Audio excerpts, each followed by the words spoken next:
Praise the lord. దేవుని యొక్క మహాకృపను బట్టి మరోసారి బైబిల్ స్టడీ కొరకై ప్రభు తన సన్నిధిలోని మనం సమకూర్చున్నాడు. అందుని బట్టి ప్రభుకు వందనస్తులుగా ఉంటున్నాం. మరి ఆదికాండము 26వ అధ్యాయాన్ని ఈ దినం మరి 1వ వచనం నుండి 15వ వచనం వరకు ఉండేటువంటి భాగాన్ని బైబిల్ స్టడీ కొరకై మరి నిర్ణయించుకుంటూ ఉన్నాం. కనుక దేవుని యొక్క వాక్యాన్ని మరి ప్రియులైనటువంటి వారుగా మరి ఎంతో ఆసక్తితో శ్రద్ధతో వినాలని ప్రభు ప్రేమను బట్టి మిమ్మలను ఆహ్వానిస్తూ ఉంటున్నాం. ఈ 26వ అధ్యాయాన్ని మనం గమనిస్తుంటే మరి ఈ మొదటి 6 వచనాలు ఓ ప్రత్యేకమైనటువంటి విషయానికి వచ్చినటువంటి సందర్భాలు మన జ్ఞాపకం చేస్తున్నాయి. అబ్రహాము మొదటి వచనంలో చూస్తే, అబ్రహాము దినములలో వచ్చిన మొదటి కరువు గాక మరి ఒక కరువు ఆ దేశంలో వచ్చెను అని లేఖనం జ్ఞాపకం చేస్తుంది. ఆ కరువు వచ్చినటువంటి ఆ సందర్భంలో మరి ఇస్సాకు గెరారు అనేటువంటి ప్రాంతానికి వెళ్ళి అక్కడ కొంతకాలము నివసించినట్లుగా మరి మొదటి వచనంలోనూ 6వ వచనంలో కూడా మనం చదువుతూ వస్తాం. కరువు అనేటువంటి ఒక అనుభవము మరి పరిశుద్ధ లేఖనాలు అనేక పర్యాయాలు జ్ఞాపకంలోని తీసుకొని రాబడుతోంది. కరువు మరి అనేది చాలా సమస్యాత్మకమైనటువంటి ఒక మంచి అనుభవం. దానిని ఎవరు కానీ మరి ఇష్టపూర్వకంగా అంగీకరించేటువంటి వారుగా ఉండలేరు. కొరత కలిగించినటువంటి అనుభవం, అక్కర్లు కలిగించేటువంటి అనుభవాలు, అలాంటి అనుభవాలు మరి భక్తులైనటువంటి వారి యొక్క జీవితాల్లో కూడా కలిగినట్లుగా దేవుని యొక్క వాక్యంలో పలు సందర్భాలు కరువును గురించి వ్రాయబడుతూ వచ్చాయి. అయితే కరువు ఎందుకు మానవుని యొక్క జీవితంలోని ప్రవేశిస్తుంది అనేది ఆలోచన చేయగలిగితే మరి ప్రకృతి సంబంధమైనటువంటి విపత్కరమైన పరిస్థితులు ఒక కారణంగా ఆలోచించగలుగుతాం. తిరిగి రెండవదిగా చూసినప్పుడు మనుషులు ఒకరిపై ఒకరు పోరాటాలు కలిగి, యుద్ధాలు కలిగి, ఒకరి క్షేమమును ఒకరు దొంగిలించుకున్నప్పుడు లేక దోచుకున్నటువంటి పరిస్థితుల్లో కూడా, యుద్ధ వాతావరణ పరిస్థితులు ఉన్నప్పుడు కూడా మరి పరపక్షం ముందున్నటువంటి వారికి కొరత కలిగించటం అనేటువంటి అనుభవం ద్వారా కూడా కరువు అనేది ఏర్పడుతున్నట్లుగా లేఖనాల్లో మనం చదువుతూ వస్తాం. అంత మాత్రమే కాదు, దేవునికి విరోధముగా జీవించినటువంటి వ్యక్తుల యొక్క అనుభవాలను బట్టి కూడా దేవుడు ఆగ్రహించి మరి కోపించి మానవునికి తీర్పు తీర్చుట కొరకై కరువును కూడా ఉపయోగించున్నట్లుగా లేఖనాలు మనకు చూపిస్తూ ఉంటాయి.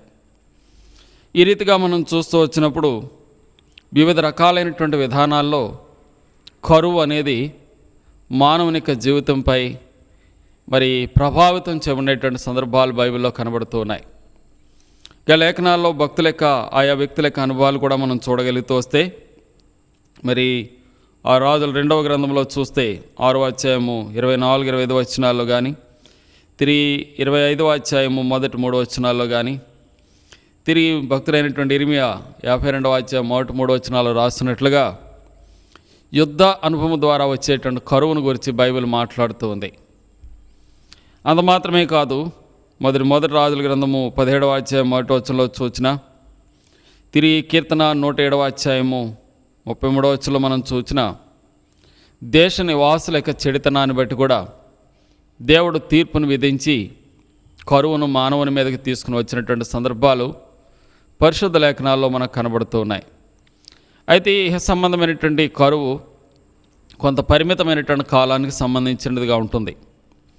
బైబిల్లో మరి యోసేపు కాలంలో సైతము 7 సంవత్సరాలు సుదీర్ఘమైనటువంటి కరువు ఉన్నట్లుగా బైబిల్లో మనకు కనబడుతుంది.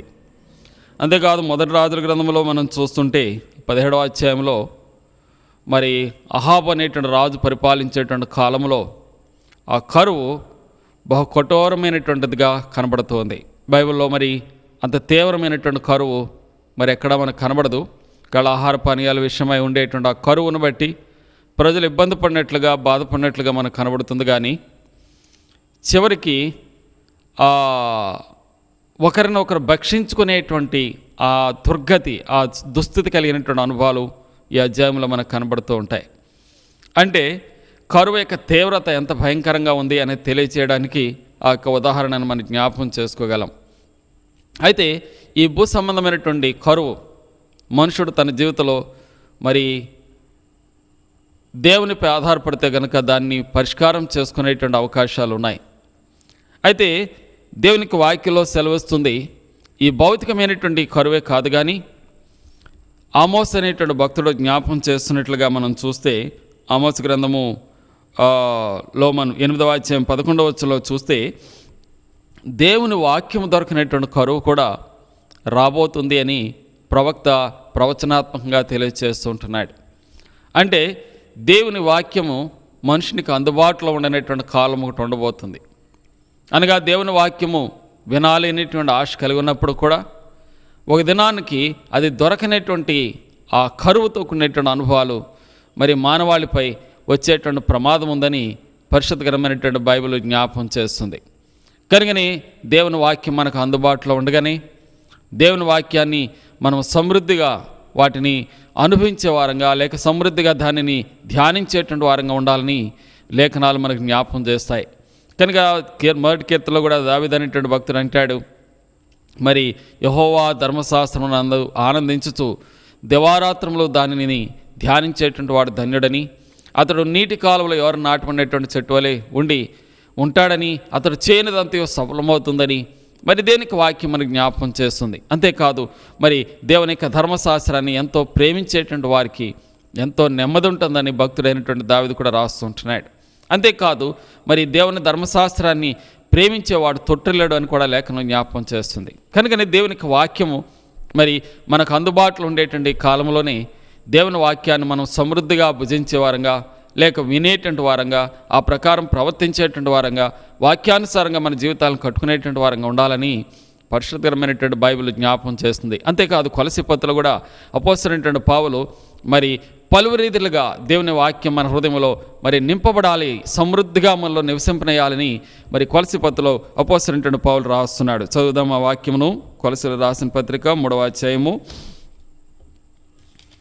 కొలసీ పత్రిక 3వ అధ్యాయం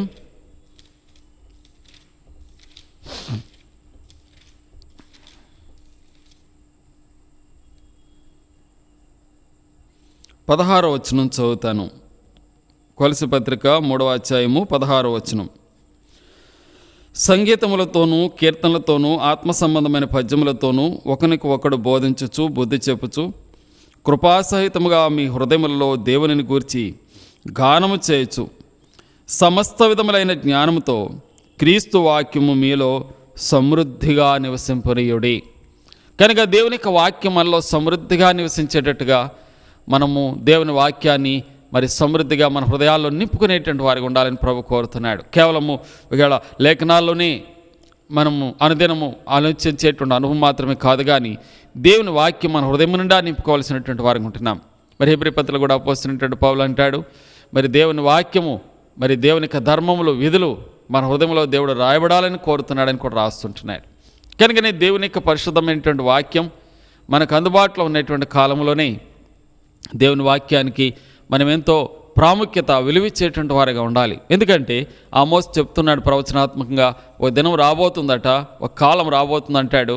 మరి అప్పుడు దేవుని వాక్యము మనకు దొరకనేటువంటి ఆ కాలం ఒకటి ఉందని, మరి ఆ కరువు వచ్చేటువంటి కాలం ఉందని దేవునికి వాక్యుల భక్తుడు ప్రవచనాత్మకంగా తెలియజేస్తుంటున్నాడు. అంత మాత్రమే కాదు, మరి మనకు దైవికమైనటువంటి ఆ దర్శనము కూడా దొరకనేటువంటి కాలం ఒకటి ఉందని, దర్శనము దొరకనటువంటి కరువు కలిగినటువంటి కాలం ఒకటి ఉందని ఆ మొదటి సమయాల గ్రంథంలో 3వ అధ్యాయంలో మనం చదువుతూ రాగలం. చూడండి, మొదటి సమయాల గ్రంథము 3వ అధ్యాయము 1వ వచనం చదువుదాం. మొదటి సమయాల గ్రంథం 3వ అధ్యాయము 1వ వచనం. బాలుడైన సమయాలు ఏలి ఎదుట యెహోవాకు పరిచర్య చేయుచుండెను. ఆ దినములలో యెహోవా వాక్కు ప్రత్యక్షమగుట అరుదు. ప్రత్యక్షము తరచుగా తటస్థించుట లేదు. అంటే దేవుడు దర్శించేటువంటి అనుభవాలు లేనటువంటి కాలం కూడా ఉంటుందనేది మనం ఎరగవలసి ఉంది. దైవికమైనటువంటి ఆ దర్శనం, దేవుడు మానవుల్ని దర్శించేటువంటి అనుభవం ఎంతో ఆశీర్వాదకరమైంది.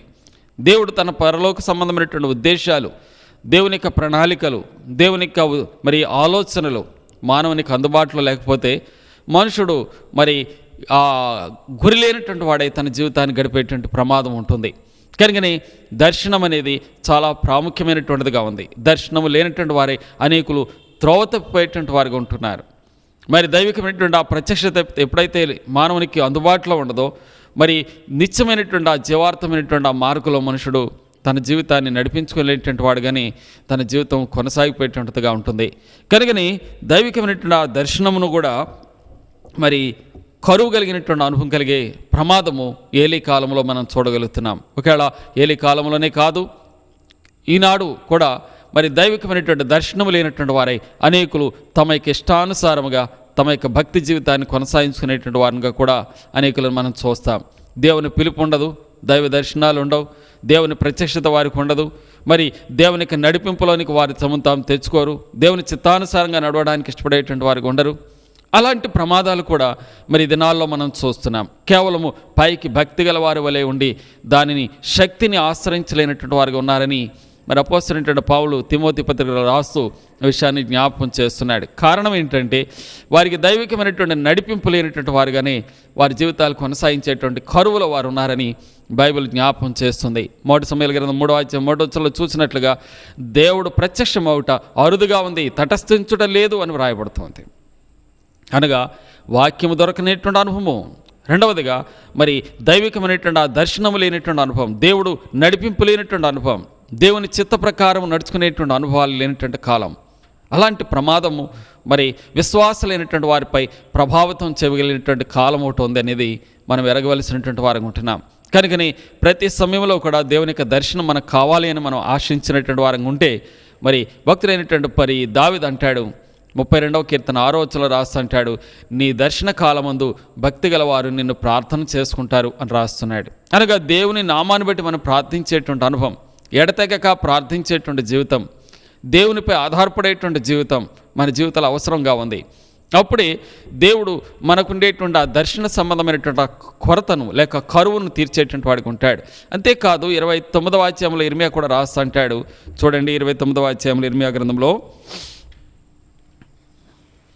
గ్రంథము 29వ అధ్యాయంలో మరి దేవుడు మరి తనను కలుసుకోవడానికి మనం ఏం చేయాల్సిందో జ్ఞాపం చేస్తుంటున్నాడు. చూడండి 12-13 వచనాలు చదువుతాను. మీరు నాకు మొరపెట్టుదరేని, మీరు నా ప్రార్థన చేయవచ్చురేని, నేను మీ మనవిని ఆలకింతును. మీరు నన్ను వెదకిన ఎడల, పూర్ణ మనసుతో నన్ను గూర్చి విచారణ చేసిన ఎడల మీరు నన్ను కనుగొందురు, నన్ను మీకు కనుపరుచుకొందును. ఇదే యెహోవా వాక్కు. కనుక దేవుడు మన ప్రత్యక్షం కావాలి అంటే ఆయనను వెదకాలట, ఆయనను కనుగోవాలి అంటే ఆయన సన్నిధిలో మనము మొరపెట్టేటువంటి వారికి ఉండాలి అని దేవుని యొక్క వాక్యం మనకు జ్ఞాపకం చేస్తుంది. కనుకనే దైవికమైనటువంటి ఆ దర్శనము మరి లేనటువంటి కరువు కూడా ఈ దినాల్లో మరి అనేకుల యొక్క అనుభవాల నుండి మనం చూడగలిగినటువంటి వారంగా ఉంటూ వస్తాం. అంతేకాదు మరి ఆ దేవుని యొక్క పరిశుద్ధమైనటువంటి ఆ యొక్క ప్రేమను మరి మన జీవితంలో లేనటువంటి కరువు ఈ దినాల్లో అనేకల్లో చూస్తున్నాం. ప్రేమ కరువు అయిపోయింది. అనేక చోట్ల సంఘాల్లో, సహవాసాల్లో మరి దైవికమైనటువంటి భక్తి వేషధారణతో వెళ్ళేటువంటి అనుభవాలు ఉంటున్నాయి. కానీ ఒకరి మధ్య ఒకరికి ప్రేమ లేనటువంటి అనుభవం, ఒకరి మధ్య ఒకరికి సమాధానం లేనటువంటి అనుభవం కరువు అయిపోతుంది ఈ దినాల్లో సంఘాల్లో చూస్తుంటే. కారణం ఏంటంటే దేవుని గురించినటువంటి ఆ యొక్క ప్రత్యక్షత లేకపోవడమే, కరువు వారి జీవితంలో ఏర్పడమే. ఆత్మీయంగా మరెంతో కొదువైనటువంటి అనుభవాలు, క్రీస్తు ప్రేమ యొక్క జ్ఞానం ఎరిగిలేనటువంటి అనుభవాలు వారిలో ఉంటున్నాయి. కేవలము పైగానే వారి యొక్క సహజ సిద్ధమైనటువంటి ధోరణిని వారు వెల్లడి చేసేవారు ఉంటున్నారే తప్ప వారి జీవితాల్లో ఆ కరువు నుండి విడుదల పొందేటువంటి వారుగా లేనటువంటి వారు ఉంటున్నారు. అయితే ఇక్కడ ఇస్సాకు యొక్క జీవితంలోనికి మనం వచ్చి కొంత ఆలోచన చేస్తే కనుక అతడు కరువును జయించినటువంటి వ్యక్తిగా కనబడుతున్నాడు. ఇలా ఆత్మీయంగా కూడా సమృద్ధి కలిగినటువంటి వాడే ఇస్సాకు. ఎందుకంటే ఆ ఇస్సాకు యొక్క పుట్టుకై ఎంతో దైవికమైనటువంటి ప్రణాళికతో నింపబడినటువంటి పుట్టుక మనం చూస్తాం. అతడు పుట్టక మునిపే దేవుడు తన తండ్రి అయినటువంటి అబ్రహాంకు వాగ్దానం ఇచ్చాడు. అబ్రహాం మరి ఇస్సాకు పుట్టక పూర్వమే 25 సంవత్సరాల ముందుగానే అతడు పుడతాడని, అతడు మరి దేవుని యొక్క వాగ్దాన పుత్రుడని, లేక దైవికమైనటువంటి ఏర్పాటు నొందినటువంటి వ్యక్తి అని ఇస్సాకును గురించి దేవుడు ముందుగానే తెలియజేస్తూ వచ్చాడు. అంతేకాదు మరి తిరిగి అతడు మరి ఎంతో సహనం కలిగినటువంటి వాడుగా 21వ అధ్యాయంలో మనం 8వ వచనంలో చూడగలుగుతూ వస్తాం. శోధింపబడినప్పుడు కూడా ఎంతో సహనం కలిగినటువంటి వ్యక్తిగా అతను చూస్తాం. తిరిగి 22వ అధ్యాయంలో కూడా చూస్తుంటే మరి తండ్రికి విధేయుడైనటువంటి కుమారుడుగా అతని గురించి చూడగలుగుతూ వస్తాం. తండ్రి బలి అర్పించడానికి అతను బంధించినప్పుడు కూడా ఏమాత్రం అవిధేయుడు కాకుండా దేవునికి లోబడినటువంటి వాడుగా మనం చూడగలుగుతాం. అంతేకాదు మరి 25వ అధ్యాయంలో 24వ అధ్యాయం ముగిస్తూ 63వ వచనంలో చూస్తుంటే ఎంతో ధ్యానపరుడుగా, ప్రార్థనాపరుడుగా మరి ఆయనని గురించి బైబిల్ జ్ఞాపం చేస్తుంది. 25వ అధ్యాయంలో కూడా చూస్తుంటే అతడు ఒక ప్రార్థనాపరుడుగా అతడు మనకు పరిచయం చేయబడుతున్నాడు. తిరిగి కుమారుని ఆశీర్వదించుట్లో కూడా మరి ఎంతో నమ్మకమైనటువంటి వాడుగా అతని యొక్క ఆలోచనలు ఉండినట్టుగా ఉంటున్నాయి. ఒకవేళ అది మోసపరచబడినటువంటి అనుభవం మనకు కనబడుతున్నప్పుడు కూడా మరి దేవుని దృష్టికి ఎంతో నమ్మకమైన వాడుగానే ఇస్సాకుంటూ వచ్చినాడని తెలుస్తుంది. తిరిగి ఈ 26వ అధ్యాయంలో కూడా మరి కరువు వచ్చింది. తన తండ్రి అయినటువంటి అబ్రహాము కాలంలో వచ్చినటువంటి కరువే ఇప్పుడు ఇస్సాకు కాలంలో కూడా కరువు వచ్చింది. ఇప్పుడు కరువు వచ్చినప్పుడు అతడు మరి ఐగుప్తు దేశానికి వెళ్ళాలని ఒక నిర్ణయం తీసుకున్నాడు, ప్రయాణం ప్రారంభించినాడు. ఇక్కడ బహుశా అతడు వీళ్ళ ప్రయాణంలో ఉండగానే గెరారు అనే ప్రాంతంలో లేక ఆ ఫిలిస్తీయుల దేశమైనటువంటి ఆ గెరారు అనే ప్రాంతానికి వరకు వెళ్ళిన తర్వాత వీళ్ళ అక్కడ ఆగినాడేమో. ఆ రాత్రి దేవుడు అతన్ని దర్శిస్తూ వచ్చాడు. దేవుడు చెప్పాడు, మరి ఇస్సాకు నువ్వు గెరారులోనే లేక ఈ దేశంలోనే నువ్వు పరవాసిగా ఉండు, కానీ ఐగుప్తు దేశానికి వెళ్ళవద్దు అని దేవుడు ఇస్సాకుతో దేవుడు మాట్లాడుతూ వచ్చినప్పుడు ఇస్సాకులో ఉండేటువంటి ఆ యొక్క అనుభవం చూస్తుంటే అతడు విధేయత చూపించినటువంటి వాడుగా మనం చూడగలుగుతున్నాం. దేవుని మాటకు వెంటనే లోబడినటువంటి వాడుగా చూస్తున్నాం. కనుకని దేవుడు అంటున్నాడు చూడండి 26వ అధ్యాయము 2వ వచనంలో, అక్కడ యెహోవా అతనికి ప్రత్యక్షమై, నీవు ఐగుప్తులోనికి వెళ్ళక నేను నీతో చెప్పు దేశమందు నివసించుము, ఈ దేశమందు పరవాసమై ఉండుము, నేను నీకు తోడయుండి నిన్ను ఆశీర్వదించేదను. దేవుడు చెప్తున్నాడు, ఇస్సాకు నీవు మరి ఐగుప్తు దేశానికి వెళ్ళవద్దు, నీవు ఉండేటువంటి ఈ గెరారు అనే ప్రాంతం లేక ఈ ఫిలిస్తీయుల దేశంలోనే నువ్వు పరవాసిగా ఉండు, నేను నీకు తోడుగా ఉంటాను, నేను నిన్ను ఆశీర్వదిస్తాను అని దేవుడు చెప్పినటువంటి ఆ మాటను మరి ఆ దర్శనములో ఉండి ఇస్సాకు ఎంతో నమ్మకముగా మరి అంగీకరించినటువంటి వాడుగా మనం చూస్తున్నాం. అంతేకాదు మరి ఇస్సాకు విశ్వాసాన్ని బలపరచడానికి ఆ కరువు కలిగిన సమయంలో కేళ ఇస్సాకు కూడా సందేహపడి, అనుమానించి, లేకపోతే భయపడి, లేక పరిస్థితుల యొక్క ప్రభావానికి లోనైపోయి, లేకపోతే రకరకాలైనటువంటి ఆ యొక్క పనివారు ఒత్తిడికో లేకపోతే ఆ కుటుంబం యొక్క ఒత్తిడికో లోనే త్వరపడి ఇంకేదైనా మంచి నిర్ణయం తీసుకుంటాడేమని దేవుడు ఒక ఎగ్జాంపుల్ కూడా అతనికి ఇస్తున్నాడు. అతని తండ్రి అయినటువంటి అబ్రహాము యొక్క అనుభవాన్ని గురించి కూడా ఈ వచనాల్లో మనకు జ్ఞాపం చేస్తున్నాడు, లేక ఇస్సాకు జ్ఞాపం చేస్తున్నాడు. చదువుదాం 4-5 వచనాల్లో. 4వ వచనం, ఏలైనగా నీకును నీ సంతానమునకును ఈ దేశములన్నీ ఇచ్చి నీ తండ్రి అయిన అబ్రహాంతో నేను చేసిన ప్రమాణమును నెరవేర్చి ఆకాశ నక్షత్రముల వలె నీ సంతానమును విస్తరింపజేసి ఈ దేశములన్నీ నీ సంతానమునికి ఇచ్చేదను, నీ సంతానం వలన సమస్త భూలోకములోని సమస్త జనులను ఆశీర్వదింపబడుదురు. 5వ వచనం కూడా, ఎలైనగా అబ్రహాము నా మాట విని నేను విధించిన దానిని, నా ఆజ్ఞలను, నా కట్టడలను, నా నియమములను గైకొనని చెప్పును. దానికి అబ్రహాము ఇస్సాకును బలపరచడానికి దేవుడు తన తండ్రి అయినటువంటి అబ్రహాము యొక్క భక్తిని లేక విశ్వాసాన్ని, మరి అతనిలో ఉండేటువంటి దైవికమైనటువంటి విధేయతను గురించి దేవుడు ఇస్సాకుతో మాట్లాడటం మనం చూస్తున్నాం. ఇస్సాకు మరి ఏ రకమైనటువంటి భయము, ఆందోళనకు రాకుండానట్లుగా దేవుడు అతనితో వాగ్దానం ఇస్తున్నాడు. ఏమంటే అంతకుముందే తన తండ్రితో వాగ్దానం చేశాడు.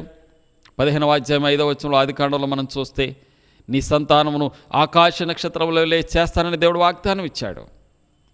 తిరిగి మరలా 22వ అధ్యాయంలో కూడా చూస్తే ఆ 16-18 వచనాలు కూడా మనం చదువుతూ వస్తుంటే నీ సంతానమును భూమి మీద విస్తరింపజేస్తానని, ఆకాశ నక్షత్రాల వల్ల చేస్తానని, మరి భూమి దిగంతుల వరకు వారిని మరి ఆశీర్వాద కారకులుగా వారిని నేను చేస్తానని దేవుడు ముందుగానే ప్రమాణం చేశాడు.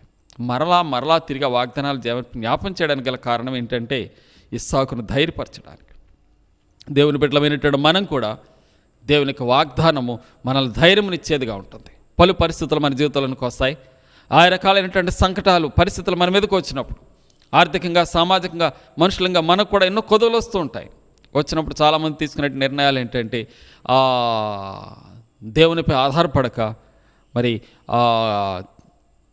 ఎలిమెలిక్ వలె, ఋతు గ్రంథం 1 వచనంలో మనం చూస్తూ ఉంటే ఎలిమెలిక్ చేసినటువంటి పని ఏంటంటే మరి దేవునిపై ఆధారపడలేకపోయాడు. మరి మోయాబు దేశానికి వెళ్ళిపోయి గొప్ప నష్టాన్ని పొందినటువంటి వాడుగా మనం చూస్తాం. అనేక జీవితాల్లో కూడా అలాగే తొందరపాటు నిర్ణయాలు తీసుకుంటారు. కరువు, కొదువ, కొరత ఏర్పడినప్పుడు, కష్టము, ఇబ్బంది, శ్రమలు ఏర్పడినప్పుడు విశ్వాసకు ఉండవలసినటువంటి గురేంటంటే క్రీస్తు ప్రేమ నుండి నన్ను ఈ సంగతులేవి ఎడబాపవు అని మనం విశ్వసించవలసినటువంటి వారిగా ఉంటున్నాం. అందుకే రోమాపత్రిక రాస్తూ అపోస్తలుడైనటువంటి పౌలు 8వ అధ్యాయంలో మరి 35వ వచనంలో రాస్తాడు, కరువు క్రీస్తు ప్రేమ నుండి మమ్మలను ఎడబాపనేరదు అని రాశాడు. చూడండి, రోమీయులకు రాసిన పత్రిక 8వ అధ్యాయము 35వ వచనం. క్రీస్తు ప్రేమ నుండి మనల్ని ఎడబాపు వాడెవడు? శ్రమ అయినను, బాధ అయినను, హింస అయినను, కరువైనను, వస్త్రహీనత అయినను, ఉపద్రవమైనను, ఖడ్గమైనను మనలను ఎడబాపునా. క్రీస్తు ప్రేమ నుండి ఏమీ ఎడబాపకూడదు. క్రీస్తు ప్రేమ నుండి మనం ఎడబాయకూడదు. ఎందుకంటే ఇవన్నీ తాత్కాలికమైనటువంటివే. దేవుడు తన పరిశుద్ధమైనటువంటి కృపలతో తన పిల్లలైనటువంటి వారి యొక్క అక్కర్లు తీర్చడానికి ఆయన వాగ్దానాలు ఇస్తాడు. ఆయన వారిని దర్శిస్తాడు. ఆయన వారిని బలపరుస్తాడు. వారికి కావలసినటువంటి మరి వాగ్దానములు ఇచ్చి తన సొంత సమయంలో వారి కొరకే కావలసిన ప్రతి అక్కరను తీర్చేటువంటి వాడుగా ఉంటూ వస్తాడు. పరిశుద్ధ లేఖనాల్లో మనం చూస్తుంటే మరి ఆ భక్తుడైనటువంటి ఏలియా కాలంలో కరువు వచ్చింది. అహాబు అనేటువంటి రాజు కాలంలో వచ్చినప్పుడు దేవుడు చెప్పాడు, మరి ఆ సారిపతు అనేటువంటి చోటుకు వెళ్ళు అని చెప్పాడు. మరి అతడు వెళ్ళినప్పుడు అతడు ఉండినటువంటి కాలమంతట్లో కూడా అతడు పోషింపబడ్డాడు. మరి ఆ కరువు ఉన్నటువంటి కాలమంతట్లో ఆ యొక్క విధవరాలు, అతని యొక్క కుమారుడు, అతని కుటుంబీకులు పోషింపబడుతూ వచ్చినట్లుగా లేఖనాల్లో మనం చూస్తాం. అంతేకాదు మరి ఆ యొక్క ఆ నది ప్రవాహ ప్రాంతంలో ఉన్నప్పుడు కూడా కాకుల ద్వారా ఆహారం తీసుకుని వచ్చి మరి భక్తుడైనటువంటి ఏలియాను పోషించినట్లుగా లేఖనాలు మనకు జ్ఞాపకం చేస్తుంటాయి. అంతేకాదు మరి దేవునికి వాక్యంలో నుండి మనం చూస్తూ వచ్చినప్పుడు అనేకమైనటువంటి ఉదాహరణలు కరువు కలిగినప్పుడు మరి భక్తులైనటువంటి వారిని దేవుడు విడిచిపెట్టలేదు. కష్టకాలంలో దేవుడు వారిని మరి విడనాడినటువంటి వాడుగా లేడు. దేవుని యందు సంపూర్ణమైనటువంటి నమ్మకము, నిశ్చయత మన జీవితంలో కలిగి ఉన్నటువంటి వారిగా ఉండాలి. ఎందుకంటే దేవుని పెట్టలేనటువంటి వారి యొక్క ప్రతి అవసరతను ప్రభు తీర్చడానికి చాలినటువంటి వాడు. కరువు వచ్చినప్పుడు దేవుడు తన బిడ్డల విషయమై ఎటువంటి పట్టింపు కలిగి ఉంటాడో మరి కీర్తనకారుడైనటువంటి దావీదు జ్ఞాపం చేస్తున్నాడు. చూడండి, కీర్తన గ్రంథం 33వ అధ్యాయము. కీర్తన గ్రంథం 33వ అధ్యాయము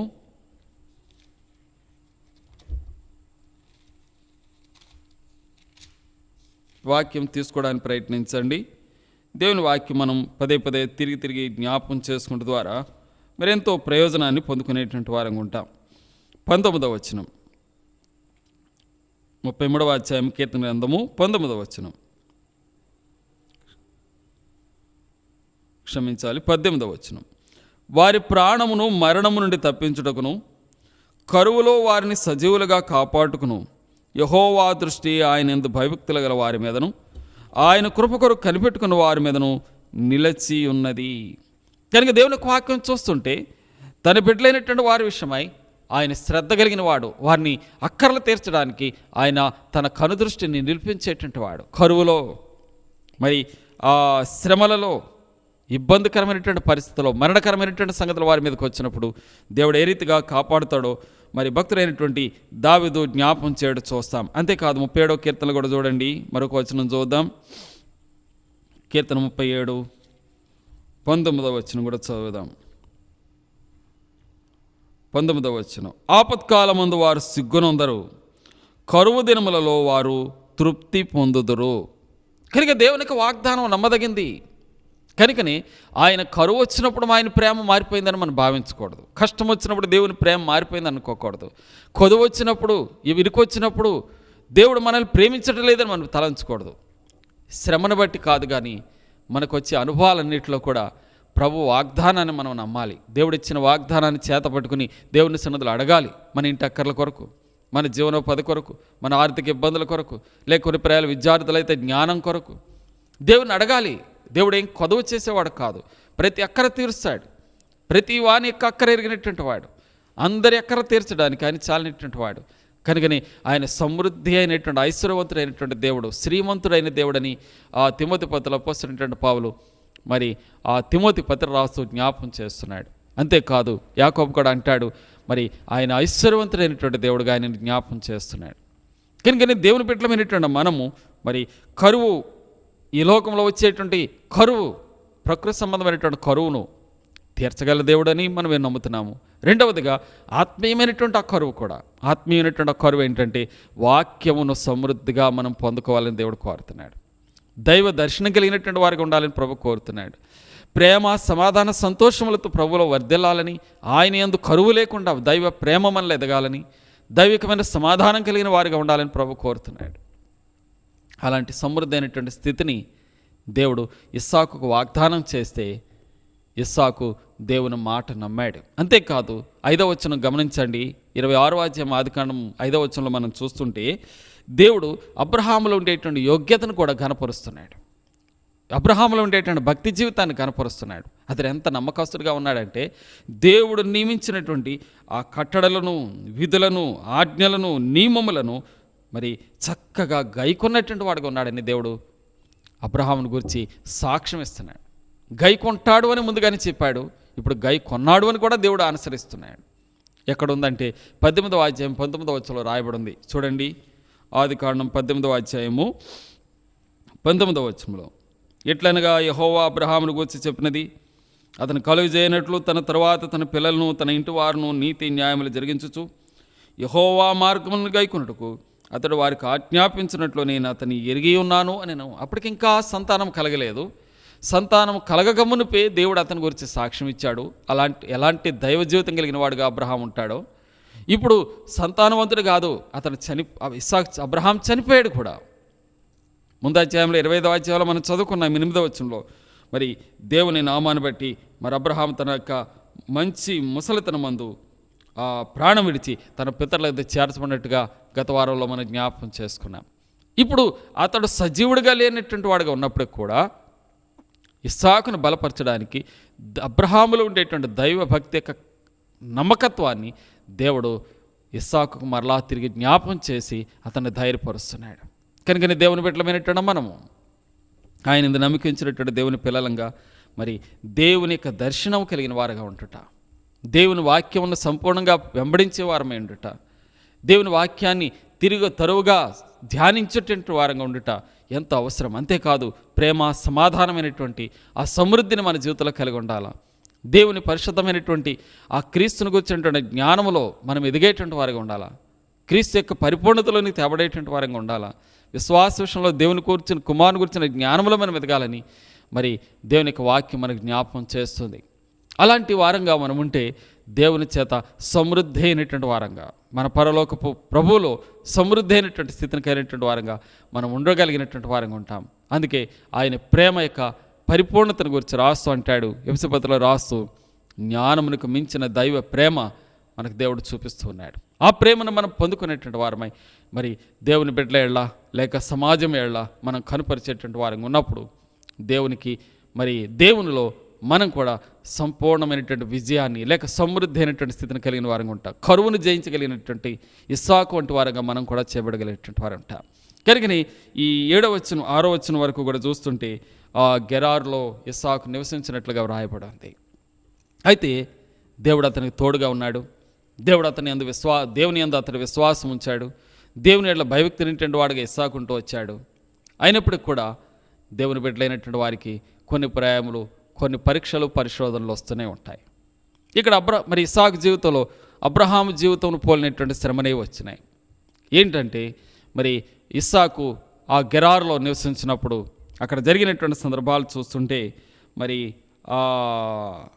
అతని భార్య అయినటువంటి రెబ్కా చక్కనిది కనుక ఆ ప్రాంతంలో ఉండేటువంటి మనుషులు ఆమె విషయమై బలహీనమైనటువంటి తలంపులు కలిగినటువంటి వారికి ఉంటూ వచ్చారు. అది అబ్రహాం యొక్క జీవితంలో కూడా జరిగినటువంటి అనుభవాలే. 12వ అధ్యాయంలో కూడా చూడవచ్చు. ఆదికాండం 12వ అధ్యాయంలో ఐగుప్తు దేశంలో అబ్రహాం కూడా శారా విషయంలో ఆ శ్రమను ఎదుర్కొంటూ వచ్చాడు. తిరిగి ఆదికాండము 20వ అధ్యాయంలో కూడా మనం చూస్తుంటే గెరారులోని మరి అబ్రహాం కూడా శారా విషయంలో శోధన ఎదుర్కొన్నట్లుగా మనం చూస్తాం. అయితే అలాంటి శోధన వచ్చినప్పుడు దేవుని బిడ్డలుగా మరి ఇస్సాకు కానీ అబ్రహాము కానీ మరి దేవునిని బట్టి ధైర్యం కలిగి ఉండవలసినటువంటి బాధలు మరి వారికి భారీగా ఉండినటువంటి ఆమె విషయంలో అబ్రహాము కానీ లేక రెబ్కా విషయంలో ఇస్సాకు కానీ వారు చేసినటువంటి చెప్పినటువంటి మాట ఎలా ఉంది అంటే వారిని వారు ఒక సహోదరి వలె లేక ఒక చెల్లెల వలె వారు ప్రస్తావన తీసుకుని రావడం ద్వారా కొంత శోధింపబడుతూ వచ్చారు. అయితే దేవుని బిడ్డలమైనటువంటి మనము మరి దేవుని పిల్లలంగా మరి వాస్తవమైనది మనం మాట్లాడటం అనేది అది దేవుని చిత్తం. ఎందుకంటే మనం దేవుని పక్షంగా ఉన్నటువంటి వారం, దేవుడు మన క్షేమాన్ని కోరేటువంటి వాడు. ఎందుకంటే తన యొక్క సేవకుని యొక్క క్షేమం, తన బిడ్డల యొక్క క్షేమాన్ని కోరుకునేటువంటి వాడు, తన పిల్లల యొక్క క్షేమం కొరకై ఆయన ఎంతో శ్రద్ధ తీసుకునేటువంటి దేవుడుగా ఉంటున్నాడు.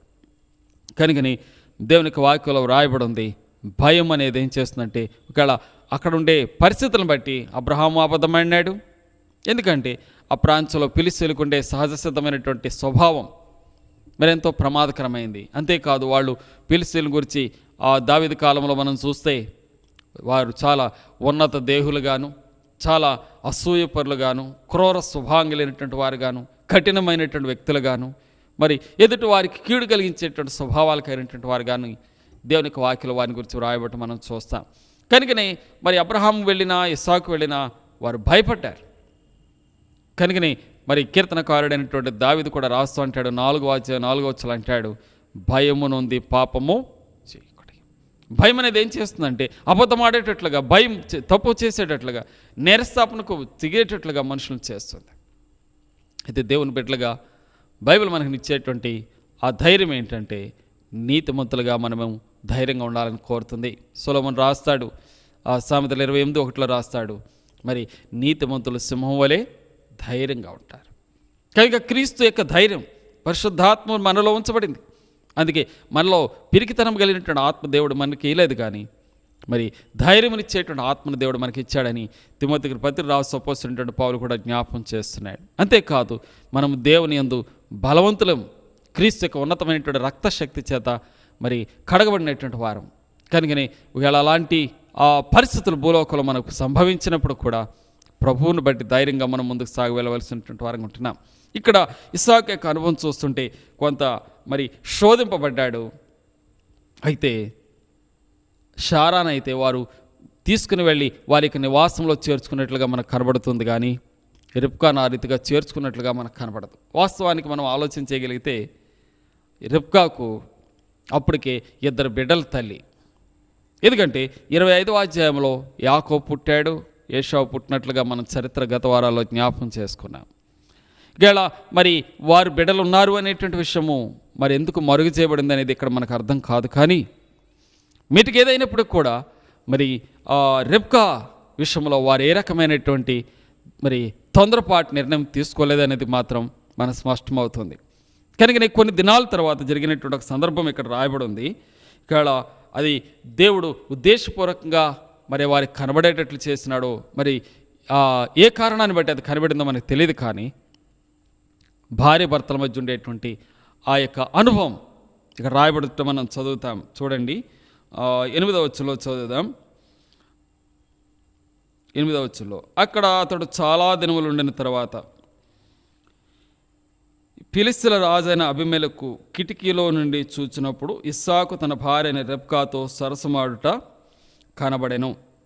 ఈ విషయం మనం గమనిస్తుంటే మరి భార్య భర్తలుగా వారి మధ్య ఉండేటువంటి అనుభవము మరి అది అంత నేరముగా మనం ఎంచడానికి అవకాశం లేదు. కానీ ఎందుకంటే భార్య భర్తల మధ్య ఉండేటువంటి సహజ సిద్ధమైనటువంటి అనుభవం అది రహస్యంగా ఉండవలసినటువంటి ఒక చర్య.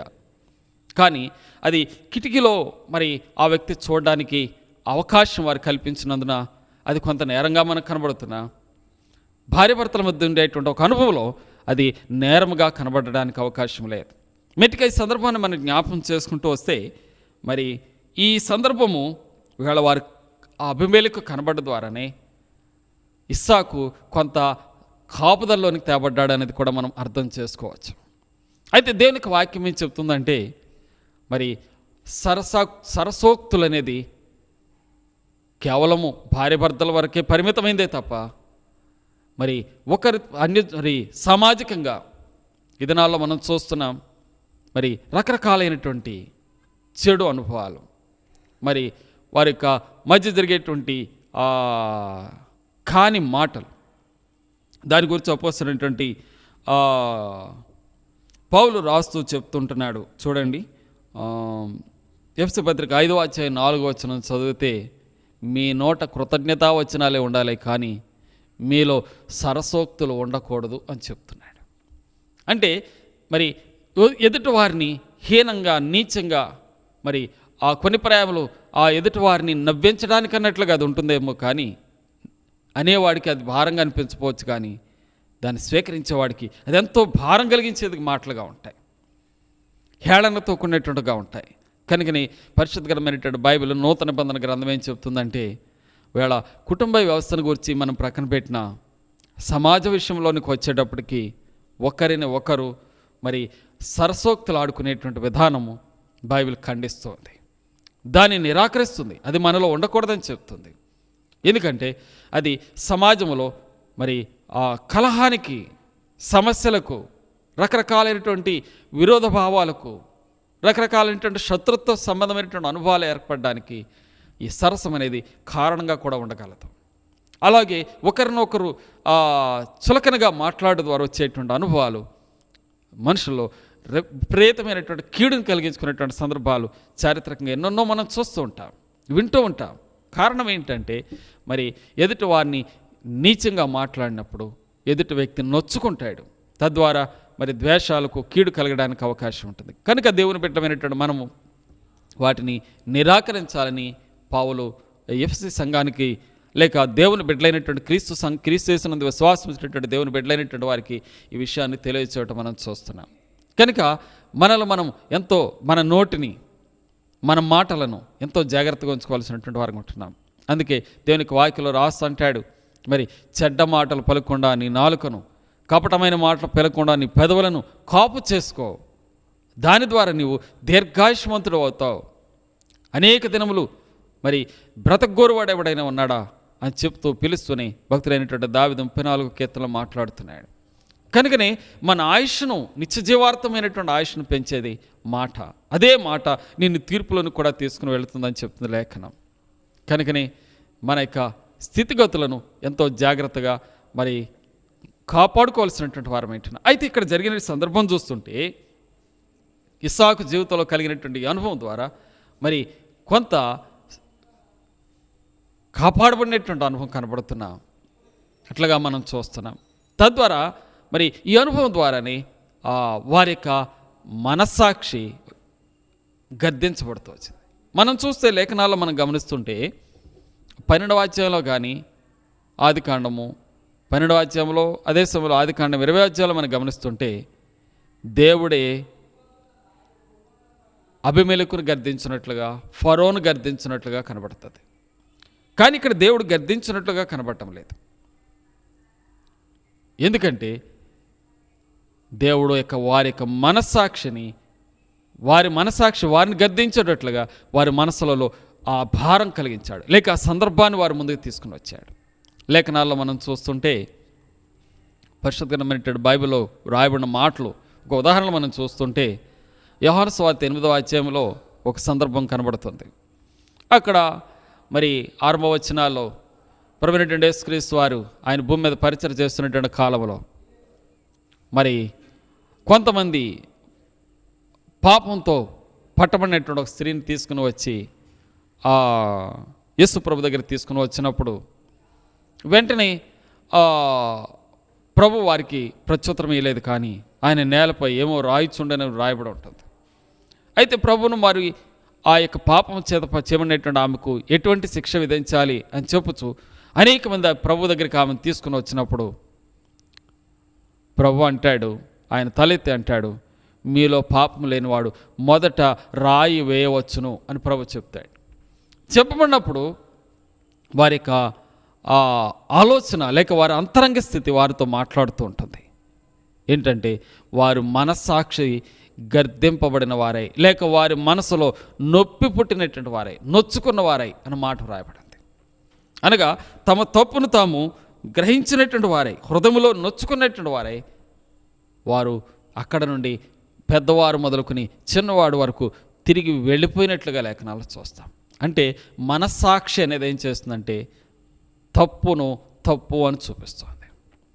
ఒక వ్యక్తి తప్పు చేసినప్పుడు అతని మనస్సాక్షి ఏం చేస్తుందంటే తప్పు అని రుజువు చేస్తుంది. రోమపత్రికలో రాయబడింది చూడండి, అన్యజనులైనటువంటి వారు కూడా మనస్సాక్షి, ప్రతి మనుషుడు మనస్సాక్షి కలిగి ఉంటాడు. ఆ మనస్సాక్షి తప్పును చేయకుండా ఆ వ్యక్తులను మరి తప్పించేదిగా లేక పాపము చేయకుండా వారిని మరి విడిపించేదిగా ఉంటుందని దేవునికి వాక్యంలో రాయబడడం మనం చూస్తాం. చూడండి, రోమపత్రిక 2వ అధ్యాయంలో 14-15 వచనాలు చదువుతాను. ధర్మశాస్త్రం లేని అన్యజనులు స్వాభావికంగా ధర్మశాస్త్ర సంబంధమైన క్రియలను చేసిన యెడల వారు ధర్మశాస్త్రం లేనివారైనను తమకు తామే ధర్మశాస్త్రమై ఉన్నట్టున్నారు. అట్టి వారి మనసాక్షి కూడా సాక్ష్యం ఇస్తుండగను వారి తలంపులు ఒకదాని మీద ఒకటి తప్పు మోపుచు లేక తప్పు లేదని చెప్పుచుండగను ధర్మశాస్త్ర సారము తమ హృదయముల యందు వ్రాయబడి ఉన్నట్టు చూపుతున్నారు. ధర్మశాస్త్రం యొక్క అనుభవాలు వారి హృదయంలో రాసుకున్నారా అన్నట్లుగా వారు ప్రవర్తిస్తారట. అంటే వారి మనస్సాక్షి వారిని ఏం చేస్తుందంటే గర్దిస్తుంది. ఇక్కడ అబీమెలెకు అతని యొక్క జనాంగాన్ని ఆ మనస్సాక్షి గర్దించింది కనుకని వారు పాపాన్ని చేయడానికి సాహసించలేదు, లేక రెబ్కా విషయంలో కాని నిర్ణయం తీసుకోవడానికి వారు ప్రయత్నించలేదు. అంతేకాదు మరి అపోస్తల కార్యంలో కూడా మనం ఒక ఉదాహరణ చూడగలం. 2వ అధ్యాయంలో చూస్తుంటే మరి ఆ కాలమందు పరిశుద్ధాత్ముడు మరి దిగి వచ్చినటువంటి ఆ కాలం 2వ అధ్యాయంలో మనం చూస్తుంటే ఆ కాలంలో పేతురు అపోస్తలుడు నిలబడి ఆ సువార్తను ప్రకటిస్తుంటుంటే ఆ కాలమందు ఇంచుమించుగా 3,000 మంది మరి మారు మనసు పొంది రక్షణ పొందినటువంటి వారి దేవుని బిడ్డలుగా చేర్చబడ్డారు. ఇప్పుడు మరి పేతురు చెప్తున్నటువంటి ఆ మాటలను బట్టి వారి యొక్క మరి మనసులో నొప్పించబడినటువంటి వారై, ఒప్పింపబడినటువంటి వారై, వారి దేవునిక లేక భక్తులైనటువంటి ఆ పేతురు ఎదుట వారు తమ యొక్క జీవితాలను ఒప్పుకొని దేవుని ఎదుట సరిచేసుకున్నటువంటి వారై తమ జీవితాన్ని కొనసాగించుకున్నట్లుగా కూడా వ్రాయబడుతోంది లేఖనాల్లో. అంటే మనస్సాక్షి అనేది ఏం చేస్తుందంటే ఒక వ్యక్తిని తాను తప్పు చేసినప్పుడు తప్పును చూపిస్తుంది, తప్పు చేయలేనప్పుడు తప్పు చేయలేదని కూడా చూపిస్తుంది. అయితే ఈ కాలంలో ఉండేటువంటి ప్రమాదం ఏంటంటే ఇవాళ రెబ్కా ఇస్సాకుల అనుభవమే కాదు, మనం ఇక్కడ ఆలోచించాల్సింది పాపమును మనుషులు మరి దిద్దుకునేటువంటి స్వభావం లేనటువంటి కఠిన హృదయాలుగా ఉంటున్నారు. ఈ దినాల్లో అనేకుల హృదయాలు కఠినపరుచుకుంటున్నారు. తాము చేసే తప్పని తెలిసిండు కూడా, తాము దేవునికి విరోధంగా వెళుతున్నామని తెలిసిండు కూడా, తాము దేవుని మరి మహిమపరచలేకపోతున్నామని తెలిసిండు కూడా, లేదా దేవుని చిత్తము నెరవేర్చలేకపోతున్నామని తెలిసిండు కూడా. ఈ దినాల్లో అనేకుల యొక్క తొట్టుపాట్లు ఎలాగుంటున్నాయంటే మరి వారి యొక్క మనోనేత్రము గురుడితనంతో నింపబడినటువంటి ప్రమాదంలో ఉందని దేవునికి వాక్యం చెప్తుంది. 2 కొరింథీ 4:4 మనం చదివితే మరి అవిశ్వాసులైనటువంటి వారి యొక్క మనోనేత్రములకు ఈ యుగ సంబంధమైనటువంటి దేవత గురుడితనం కలుగ చేస్తున్నాడని రాయబడింది. అనగా దేవుని గురించినటువంటి గ్రహింపు లేని వారుగా, జ్ఞానం కలిగినటువంటి వారుగా, కఠిన హృదయులుగా సాతాను వారిని మారుస్తున్నాడు. అలాంటి పరిస్థితుల్లో వారు చేసేటువంటి క్రియలు దేవుని పేరునే చేస్తున్నామని కూడా భావించి కూడా దేవునికి విరోధముగా వారు కార్యాలు చేసేటువంటి వారికి ఉంటున్నారు. దేవునికి మహిమ కలిగించలేనటువంటి కార్యాలు చేసేటువంటి వారికి ఉంటున్నారు. కొన్ని ప్రాయములు దేవునికి విరోధమైనటువంటి కార్యాలు చేసి కూడా దేవుని కార్యాలు చేస్తున్నామని తమను తాము సమర్థించుకునేటువంటి అపాయం ఉందని దేవునికి వాక్యం సెలవిస్తుంది. కనుకనే మనోనేత్రములకు గురుడితనం ఆ ఎఫెసీ పత్రిక 4:18 కూడా రాస్తూ అంటాడు, మరి వారి హృదయము కఠినపరచబడిందై జీవమునకు వేరుగా వెళుతున్నారు వాళ్ళు అంటాడు. అనగా దేవుని యొక్క జీవం వారిలోనికి వెళ్ళట్లేదు, దేవుని వెలుగు వారిలో లేదు, దైవ ప్రత్యక్షత వారికి లేదు. అంతేకాదు యోహాను పత్రికలో కూడా 1వ అధ్యాయంలో రాస్తూ అంటాడు, మరి వెలిగింపబడినామని చెప్పుకుంటూ కూడా ఇంకా చీకటిలోనే వారు సంచరిస్తున్నారు అని చెప్తాడు. అనగా వెలిగింపబడినామనేటువంటి ఒక భ్రమలో ఉండిపోయేటువంటి ప్రమాదము, మనోనేత్రములకు గురుడితనం, కేవలం బాహ్యమైనటువంటి ఆ అలవాట్లు, ఆచారాలు, భక్తి మర్యాదలు, సాంప్రదాయాలు, కట్టుబాట్లు, నియమాలు ఇవన్నీ వారికి నెరవేరుస్తూనే ఉంటారు. కానీ ప్రభువుకి వారికి ఎట్టి విధమైనటువంటి సంబంధం లేనటువంటి స్థితిలోని వారి జీవితాలు ఉంటాయి. ఇక్కడ అలాంటి దుస్థితి కలిగి మాటలు ఉంచినటువంటి ప్రియులారా ఎవరైనా కలిగి ఉంటే వాటిని మనం విడిచిపెట్టుకుంటే ఎంతో ప్రయోజనకరం. అంతేకాదు, ఇంకా గురుడితనం మాత్రమే కాదట. తిమోతి పత్రిక అపోస్తలుడైనటువంటి పౌలు మరొక మాట కూడా వాడాడు. మనస్సాక్షి వాతవేయబడుతుందట కొంతమందిలో. చూడండి, తిమోతి పత్రికలో రాస్తున్నాడు అపోస్తలుడైనటువంటి పౌలు, వాతవేయబడినటువంటి మనస్సాక్షిని వారికి కలిగినటువంటి వారికి ఉంటూ వచ్చినారు అంటాడు. 1 తిమోతి పత్రిక 4:3 చూస్తే, అనగా దేవుని చిత్తమేది కాదు దాన్ని నెరవేర్చి సమాజం చేత మనుషులు మెప్పు కోరుకొని తమను తాము ఉప్పొంగు చేసుకునేటువంటి ఈ విధానము కూడా మరి అనేక యొక్క జీవిత అనుభవాల్లో కనబడుతుంది. కొన్ని పర్యాలు దానికి ఉదాహరణగా వివాహాలు నిషేధించేటువంటి అనుభవాన్ని గురించి కూడా మరి భక్తులైనటువంటి పౌలు ఆ విషయాన్ని రాస్తున్నాయి. మరి కొన్ని పదార్థాలు తినకూడదనేటువంటి ఒక నియమాలు, లేక కొన్ని రకాలైనటువంటి వస్త్రాలు ధరించాలనేటువంటి కొన్ని నియమాలు, ఇవి దేవుని మహిమార్థమైనటువంటి కార్యాలు కాదు, కానీ కేవలం మనుషుల యొక్క మెప్పును పొందడానికి, లేక మనుషుల చేత మరి గౌరవించబడ్డానికి. ఇంకా అపోస్తలుడైనటువంటి పౌలు 12వ అధ్యాయంలో రోమపత్రికలో రాస్తున్నట్లుగా ఈ లోక మర్యాదను అనుసరించి దానిలో దేవునికి ఎంత మాత్రం మహిమ ఉండదు. కేవలం దేవునికి విరుద్ధమైనటువంటి కార్యాలు వెళ్ళి దేవుని సేవిస్తున్నామని చెప్పుకునేటువంటి భ్రమలోని వారి యొక్క జీవితాలు కొనసాగేటువంటి ప్రమాదం అది. అలాంటి స్థితిలో నుండి మరి మనము విడుదల పొందినటువంటి వారంగా ఉండగలిగితే ప్రభుకి ఇష్టలుగా జీవించగలం. ఇక్కడ మరి అబీమెలెకు అతని యొక్క పరివారం చూస్తుంటే కానీ పని చేయడానికి ఏమాత్రం తెగో చేయలేదు, కానీ వారి మనస్సాక్షి చేత గర్దింపబడినటువంటి వారికి ఉంటూ వచ్చారు. వారి మధ్య జరిగి ఇస్సాకు రెబెకాల మధ్య ఉండేటువంటి అనుభవాన్ని చూసినటువంటి ఆ యొక్క అబీమెలెకు వారిని పిలిచి మాట్లాడుతూ అంటాడు, అయ్యా, ఒకవేళ కనుక మేము పొరపాటు చేసి ఉంటే మా మీదకి ఎంత మహాపాతకం వచ్చి ఉండేదేమో. చూడండి, ఆ మాట వాడినాడు 26వ అధ్యాయం 10వ వచనంలో. అందుకు అబీమెలెకు, నీవు మాకు చేసిన ఈ పని ఏమి? ఈ జనులు ఎవడైనాను ఆమెతో నిర్భయముగా శయనింపవచ్చని, అప్పుడు నీవు మా మీదకి మహాపాతకము తెచ్చిపెట్టిన వాడవగుదువు కదా నేను. చూడండి, వారి అంతరంగంలో ఉండే భయం వారిని పాపము చేయకుండా, మరి దేవునికి విరోధముగా నడవకుండా వారిని ఆఫ్ చేస్తూ వచ్చింది. దేవుడే ఆ భయం వారిలో పుట్టించాడు. దేవుడే ఆ మనస్సాక్షిని వారిని గర్దించాడు. వారి మనసులో ఒప్పుదల కలుగజేశాడు. నేరుగా ప్రభు అక్కడ మరి దర్శనమిచ్చినట్టు కనబడినట్టుగా గర్దించినట్టుగా కనబడదు, కానీ అబ్రహాం శారాల సందర్భంలో అయితే గర్దించినట్టు కనబడుతుంది. కానీ ఇస్సాకు రెబెకాల విషయంలో ప్రభు నేరుగా వచ్చి గర్దించినట్టు కనబడదు, కానీ ఆ తర్వాత భాగాల్లో మనం చూస్తుంటే దేవుడు అతనికి తోడై ఉన్నట్టుగా రాయబడింది. ఈ వచనాలు మనం చదువుకుంటూ వస్తే చూడండి, మరలా ప్రత్యక్షమై దేవుడు చెప్తున్నాడు. చూడండి, 23, 24 వచనాలు రాయబడింది. లేక 24వ వచనం చదువుదాం. ఆ రాత్రి యెహోవా అతనికి ప్రత్యక్షమై, నేను నీ తండ్రి అయిన అబ్రహాము దేవుడను, నీకు నేను తోడై ఉన్నాను, భయపడకము అనగా దేవుడు తోడుగా ఉన్నాడు. కనుకని వారి ద్వారా ఏ నష్టం వాటిల్లకుండా మరి ఇస్సాకు తన కుటుంబాన్ని కాపాడుకోగలిగినటువంటి వాడుగా ఉంటూ వచ్చాడు. కనుకని ఈ సందర్భాలు జరిగినటువంటి తర్వాత మరి ఆ అబీమెలెకు ఒక నిర్ణయం తీసుకున్నాడు. తన జనం పరివారానికి చెప్పాడు, మరి ఈ మనుషుని జోలికై నేను, అతని భార్య జోలికై నేను వెళ్ళిన వానికి నేను మరణశిక్ష విధిస్తానని చెప్పుతూ వారిని హెచ్చరించాడు.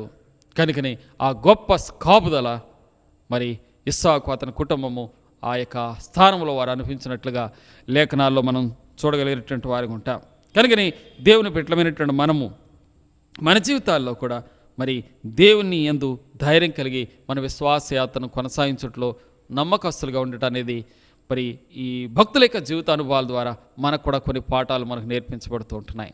కనుకని ప్రతి విషయంలోనూ కలవరపడిపోవడం, పిరికితనం చూపించడం, భయపడిపోవడం, వెనుదిరిగిపోవడం, లేకపోతే దేవుని పట్ల నమ్మకం లేనటువంటి వారుగా ఉండటం అనేటువంటి అలాంటి బలహీనమైనటువంటి లక్షణాలను మనం జయించవలసినటువంటి వారుగా ఉంటున్నాం. ఎందుకంటే ఎప్పుడు పిరికితనం అని మనలో ఉంటుందో సాతాను దాన్ని బలముగా వాడుకుంటాడు. కనుకనే ప్రకటన గ్రంథంలో కూడా రాస్తాడు, పిరికివారు అవిశ్వాసం గురించి రెండవ మరణానికి వారు పాత్రలుగా చేయబడతారని. కనుకనే దేవుని బిడ్డలమైనటువంటి మనలో ఉంచబడినటువంటి ప్రభు యొక్క ఆత్మ, మనలో ఉంచబడినటువంటి దేవుని యొక్క వాక్యం మనలో ఉంచబడినటువంటి దైవికమైనటువంటి ఆ సుగుణాలు, నీతి, ధైర్యమునిస్తుందని లేఖనం చెప్తుంది. అంతేకాదు భక్తులైనటువంటి యోబు రాస్తా అంటాడు, 6వ అధ్యాయం 4వ వచనంలో రాస్తా అంటాడు, నీ భక్తి నీకు ధైర్యం పుట్టించదా, నీ యథార్థమైన ప్రవర్తన నీ నిరీక్షణకు ఆధారం కాదా అని మాట్లాడుతున్నాడు. కనుక దైవభక్తి కలిగినటువంటి వారంగా ఉంటే ప్రభువులో ధైర్యంగా కొనసాగేటువంటి వారంగా ఉంటాం. అయితే ఇస్సాకు యొక్క ఆ భయం అనేది అది తాత్కాలికమైందే, కానీ దేవుడు అతనికి తోడుగా ఉండి అతని కుటుంబాన్ని భద్రపరుస్తూ వచ్చాడు. మొట్టమొదటి పేరాలు మనం లేక భాగంలో మనం చూసుకున్నాం. మొదటి అనుభవంలో ఆ మొదటి 6 వచనాలు మనం గమనిస్తుంటే దేవుడు అతన్ని దర్శించాడు, దేవుడు అతను చూపించినటువంటి స్థలంలో ఉండమని చెప్పాడు. అంతేకాదు అబ్రహాం యొక్క మరి భక్తి జీవితాన్ని అతనికి ఒక ప్రోత్సాహకరంగా ఉంచుతూ వచ్చాడు.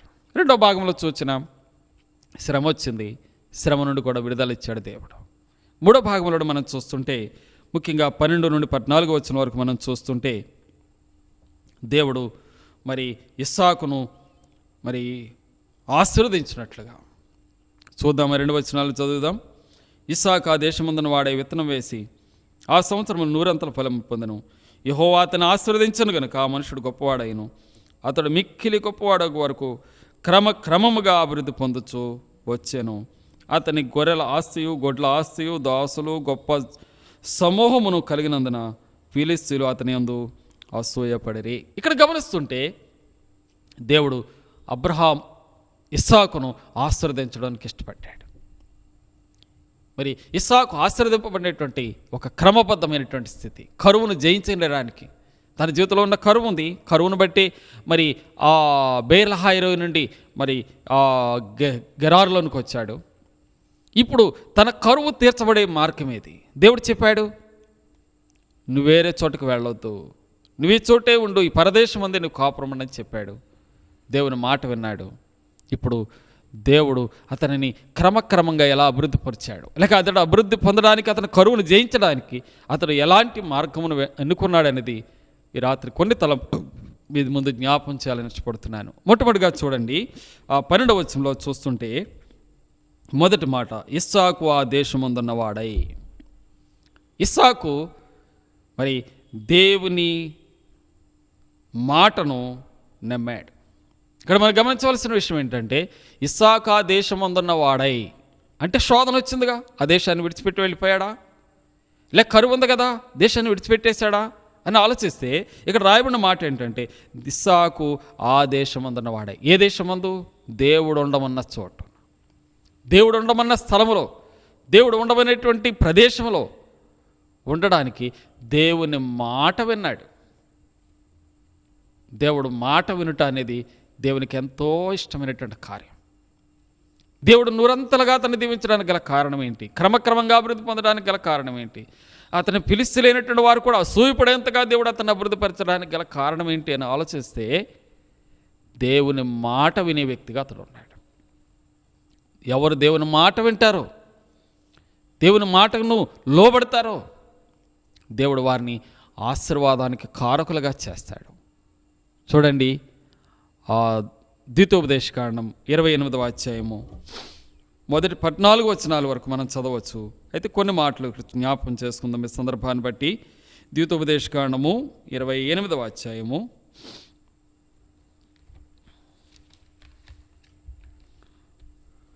మొదటి నుండి 14 వచనాల వరకు ఈ యొక్క ఆశీర్వచనములకు వచ్చిన సందర్భాలు వ్రాయబడ్డాయి. మొదటి వచనం ముందుగా చదువుదాం. నీవు నీ దేవుడని యెహోవా మాటను శ్రద్ధగా విని నేడు నీకు ఆజ్ఞాపించుతున్న ఈ ఆజ్ఞలన్నిటినీ నీవు అనుసరించి నడుచుకునే ఎడల నీ దేవుడని యెహోవా భూమి మీద ఉన్న సమస్త దినముల కంటే నిన్ను హెచ్చించును. నీవు నీ దేవుడని యెహోవా మాట వినిన ఎడల ఈ దీవెనలన్నీ నీ మీదకు వచ్చి ప్రాప్తించును. చూడండి, దేవుని మాట వింటే వచ్చే లాభము లేక మేలు, ప్రయోజనము, క్షేమము ఎలాంటిదంటే ఆయన అన్ని దీవెనలు తన బిడ్డల కొరకు కుమ్మరిస్తాడు. అక్కడ రాయబడి ఉన్నాయి, 14 వచనం వరకు అనేక సందర్భాలు రాయబడి ఉన్నాయి. మరి ముఖ్యంగా ఇక్కడ మొదటి 3-4 వచనాలు చదువుదాం. నీవు పట్టణంలో దీవింపబడదు, పొలములో దీవింపబడదు, నీ గర్భఫలమును, నీ భూఫలమును, నీ పశువుల మందలు, నీ దుక్కటెద్దులు, నీ గొర్రెల మేకల మందలు దీవింపబడును, నీ గంపయు, నీ పిండి పిసుకు తొట్టయు దీవింపబడును, లోపలికి వచ్చినప్పుడు వెలుపలికి వచ్చినప్పుడు దీవింపబడదు.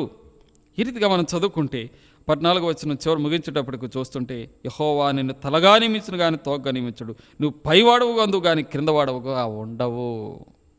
కారణం ఏంటి? మాట వినట.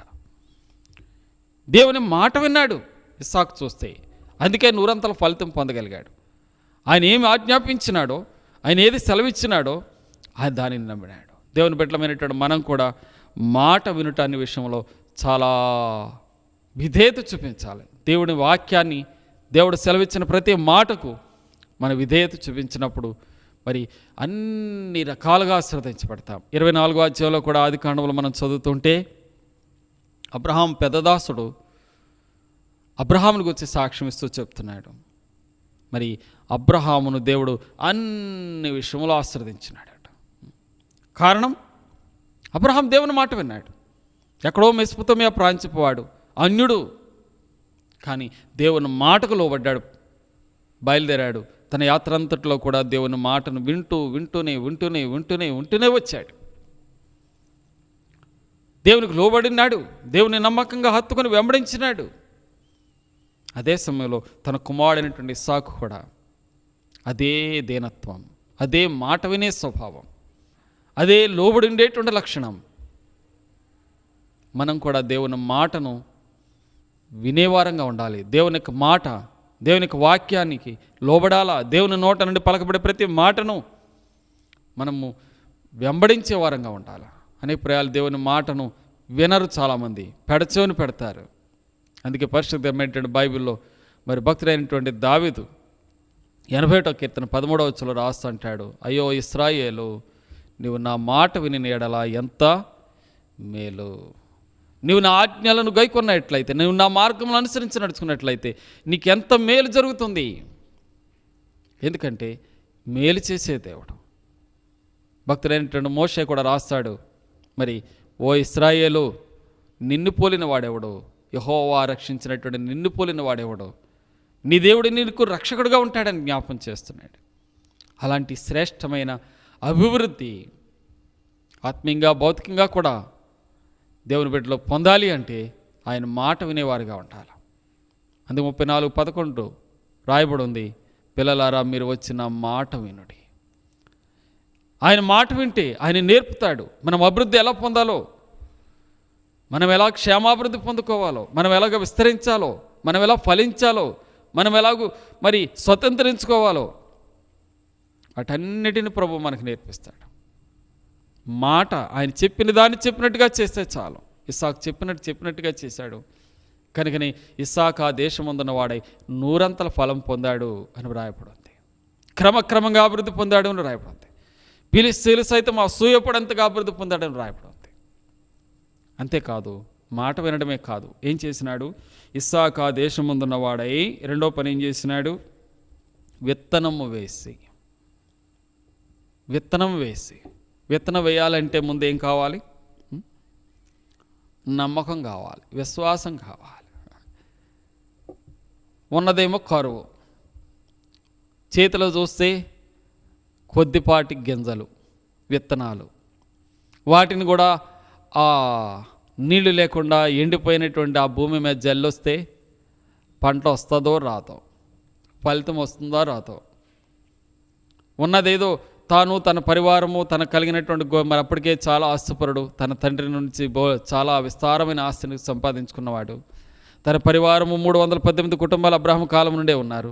ఇంకా ఎంతమంది చేర్చబడ్డారో తెలియదు. అంతమందికి ఆహారం పెట్టాలి. ఇప్పుడు ఉన్న కొద్దిపాటి ఇంట్లో ఉండేటువంటి ఆ ధాన్యం అంతా తీసుకుని వెళ్ళి ఆ పొలాల్లో జల్లుతూ ఉంటే ఆహారం వస్తుందో రాదో అని అవిశ్వాసం చూపించలేదు. అవిశ్వాసం కలిగిన వాడు గలేడు. విత్తనం వేసినాడు అంటే ఆ విత్తనం వేయడానికి అతనిలో నమ్మకం ఉంది. అతనెంత నమ్మినాడు అంటే హెబ్రీ పత్రిక 11వ అధ్యాయం 1వ వచనంలో రాస్తున్నాడు, విశ్వాసమనున్నది నిరీక్షింపబడు వాటి యొక్క నిజస్వరూపం, అదృశ్యమైనవి ఉన్నవి అనుటకు మరి కారణంగా ఉందని దేనికి వాక్యం చెప్తుంది. అనగా దేవుడు తన కొరకు ఏమి చేయబోతున్నాడో, దేవుడు ఎటువంటి శ్రేష్టమైనటువంటి ఫలాలు ఇవ్వబోతున్నాడో విశ్వాసము ద్వారా ముందుగానే నిరీక్షించి తన విశ్వాస దృష్టితో దేవుని నమ్మిన వాడై, దేవునిపై ఆధారపడినటువంటి వాడై, దేవుని యొక్క శక్తిని బలాన్ని గుర్తించినటువంటి వాడై, మరణమును జయించి మరణమును సజీవముగా మార్చగలిగిన దేవుడని నమ్మినటువంటి వాడై, ఎందుకంటే తన వ్యక్తిగత అనుభవమే అది.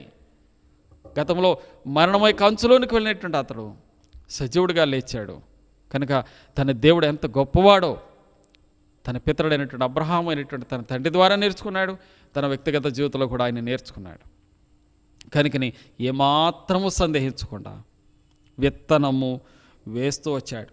ఆ విత్తనము మరి ఆ వేసినప్పుడు కూడా మరి దేవుని కొరకై అతడు ఎదురు చూస్తూ లేదా దేవుని పట్ల నమ్మకం కలిగినటువంటి వాడై మరి ఆ విత్తనం వేస్తున్నటువంటి వాడుగా మనం చూస్తాం. ఎందుకంటే దేవుడు తన్ను ప్రేమించినటువంటి వారి కొరకై ఆయన దాచి ఉంచిన సిద్ధపరిచిన మేలులేంటో ఆ వ్యక్తి ఎరిగినటువంటి వాడిగా ఉన్నాడు. కనుకని 3 కొరింథీ పత్రికలో 2:9 రాస్తుంటాడు, దేవునిని ప్రేమించు వారి కొరకు దేవుడేమి సిద్ధపరిచినాడో అవి కంటికి కనబడలేదు, చెవికి వినబడలేదు, హృదయానికి గోచరం లేదు, కాలేదు అని చెప్తూనే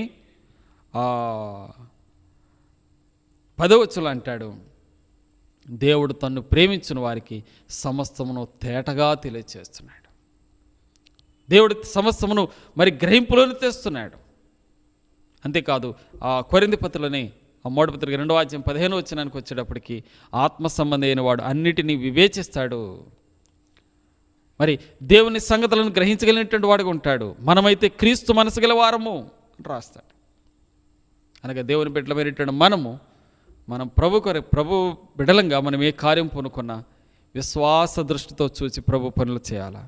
అది దేవుని పని అయినా, మన వ్యక్తిగతమైనటువంటి భక్తి జీవితం కొరకైనటువంటి ఆ నిర్మాణ విషయంలోనైనా, లేక సామాజికంగా మనం బ్రతికే జీవన విధానం కొరకైనా విశ్వాసంపై ఆధారపడి చేయాల్సి ఉంది.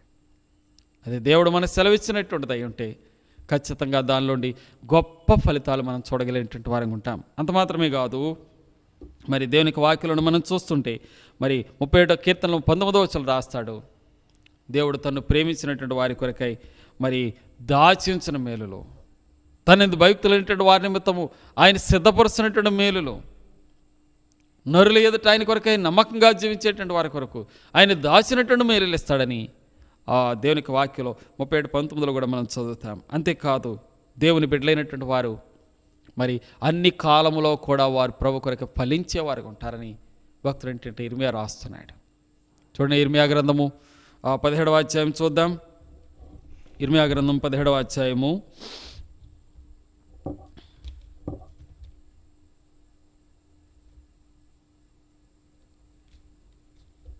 17వ అధ్యాయము 7-8 వచనాలు. యెహోవాను నమ్ముకుని వాడు ధన్యుడు, యెహోవా వానికి ఆశ్రయంగా ఉండును.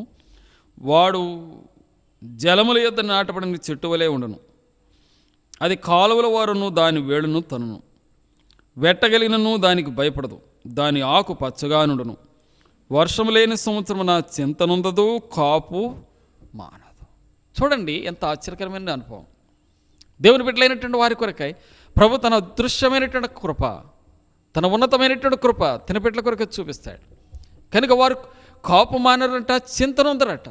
వర్షము లేని సంవత్సరం కూడా, కరువు కలిగినటువంటి కాలంలో కూడా వారు ప్రభు కొరకై ఫలించి వర్ధిల్లే వారుగా ఉంటారు.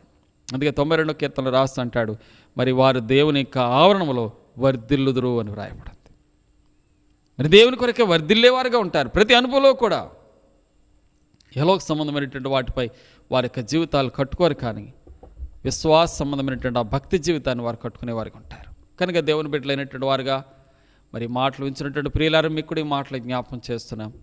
మరి దేవుని యొక్క పరిశుద్ధమైనటువంటి వాక్య ధ్యాన సమయంలో ఇస్సాకు నూరంతలుగా ఆశీర్వదింపబడడానికి ఉండేటువంటి అనుభవం చూస్తుంటే మరి దేవుడు చెప్పినట్లుగా చేసినాడు, దేవుని మాట విన్నాడు. రెండవదిగా మనం చూస్తుంటే విశ్వాసం గలవాడై ఆ విత్తనం వేస్తూ వచ్చినాడని లేఖనం చెప్తుంది. విశ్వాసం ద్వారా ఆ యొక్క గొప్ప ఫలితాన్ని పొందుకునేటువంటి వాడుగా మనం చూడగలుగుతాం. తిరిగి మరొక తలంపును మనం జ్ఞాపకం చేసుకుంటే అదే వచనంలో 12వ వచనంలో ఆదికాండం 26:12 మనం చూస్తుంటే మరి ఆ సంవత్సరము 100 ఫలితం పొందను. మూడవదిగా మనం గమనిస్తుంటే యెహోవా అతనిని ఆశీర్వదించాను. ఇవాళ మనుషుని యొక్క కష్టం కాదు, మనుషుని యొక్క నమ్మకం కాదు, మనుషుడు తన సొంత ప్రయత్నముల ద్వారా చేసేటువంటి కార్యాలు కాదు. దాని వెనక ఖచ్చితంగా దేవుని యొక్క ఆశీర్వాదకరమైనటువంటి చేయి తన తన బిడ్డలతో ఉంచాల్సి ఉంది. 115వ కీర్తనలో అంటాడు కదా, మరి అహరోను వంశస్థులను దేవుడు ఆశీర్వదిస్తాడట. అంతేకాదు మరి ఇశ్రాయేలు జనాంగాన్ని దేవుడు ఆశీర్వదిస్తాడంట. అంతేకాదు లేవీయులను దేవుడు ఆశీర్వదిస్తాడట.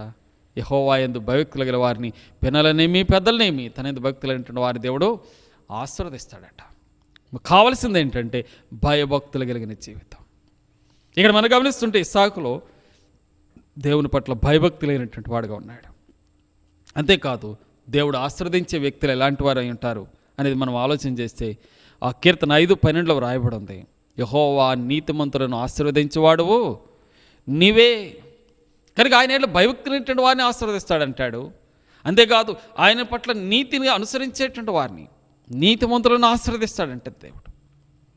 అంతేకాదు దేవునికి వాక్యంలో మనం ఇంకా కొన్ని తలంపులు చూడగలిగితే 2వ దినవృత్తాంతులు 16:9 చూస్తాం, తన ఎడల యథార్థ హృదయముల వారిని బలపరచుడు కొరకై యెహోవా కనుదృష్టి లోకమందంతటా సంచరిస్తుంది అని రాయబడింది. యథార్థవంతులను బలపరుస్తాడు.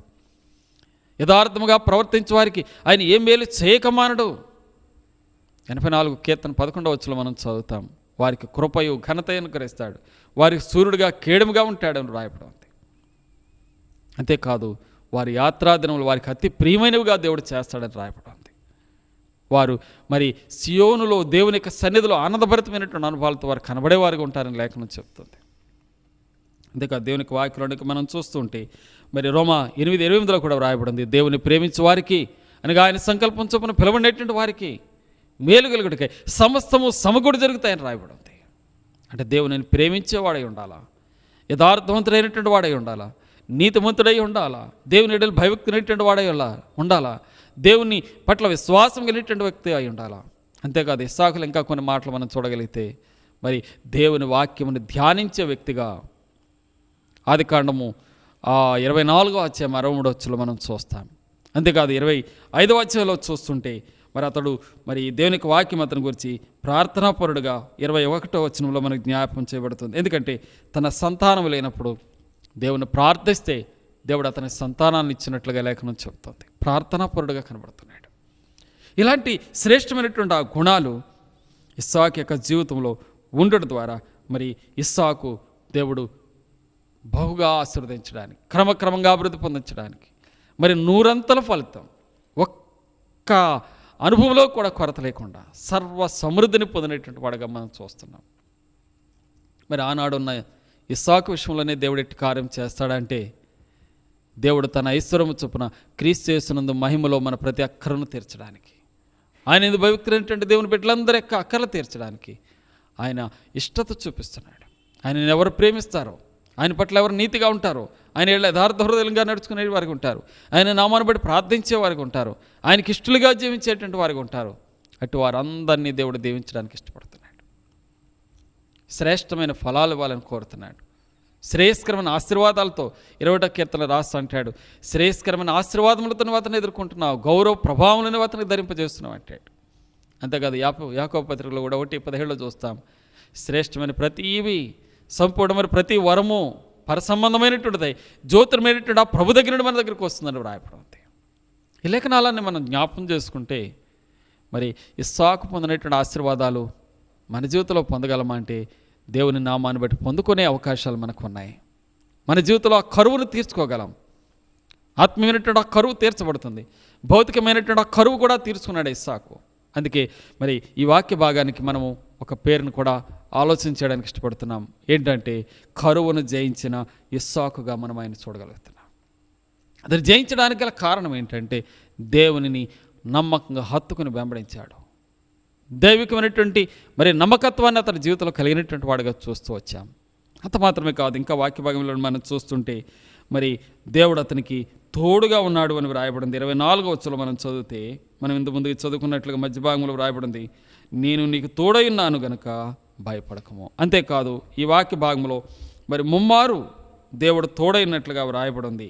3వ వచనంలో రాయబడింది, నేను నీకు తోడై ఉండి నిన్ను ఆశీర్వదించెదను. 24వ వచనంలో రాయబడింది, నేను నీకు తోడై ఉన్నాను భయపడకమని వ్రాయబడింది.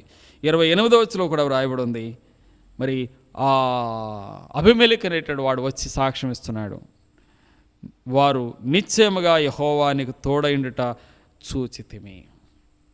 3 పర్యాయములు ముమ్మారు ఈ ప్రస్తావన తీసుకుని రాబడింది. తోడై ఉంటూ వచ్చాడు దేవుడు. కనుకని దేవుడు ఎవరికి తోడుగా ఉంటాడో వారి జీవితాలు ఎంతో క్షేమదాయకమైనటువంటి అనుభవాలు కలిగినట్టుగా ఉంటాయి.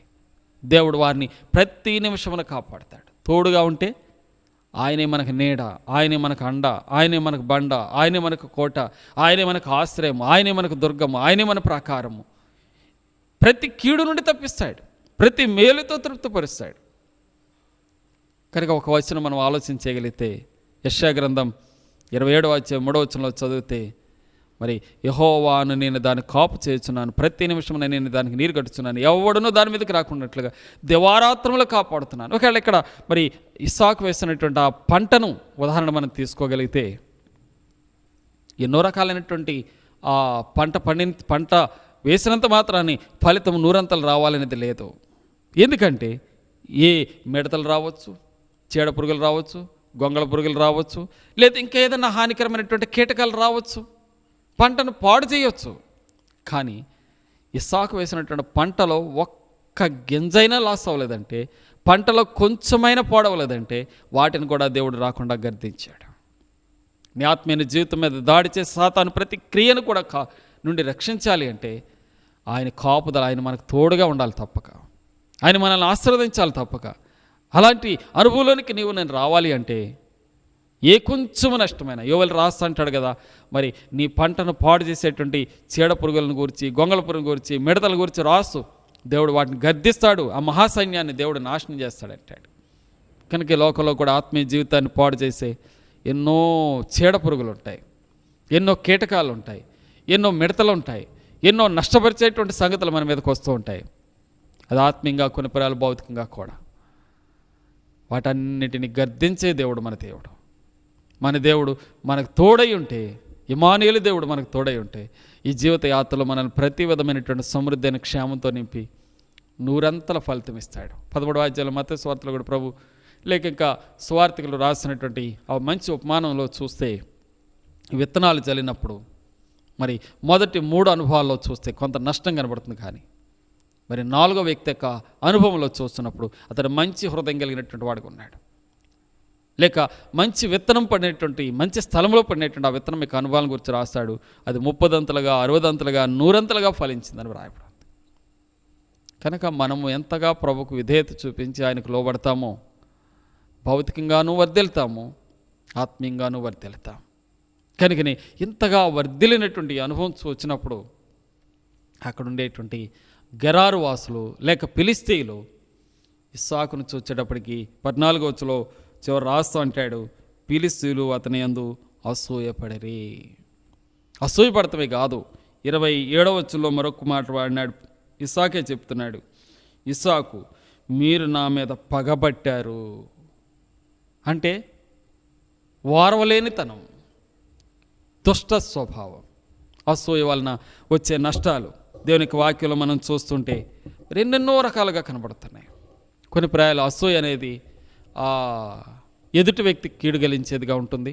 మరి కొన్ని ప్రాయాలు అసూయ అనేది ఎవరు అసూయపడుతున్నారో ఆ వ్యక్తికే హానికరమైనదిగా కూడా కనబడుతుంది.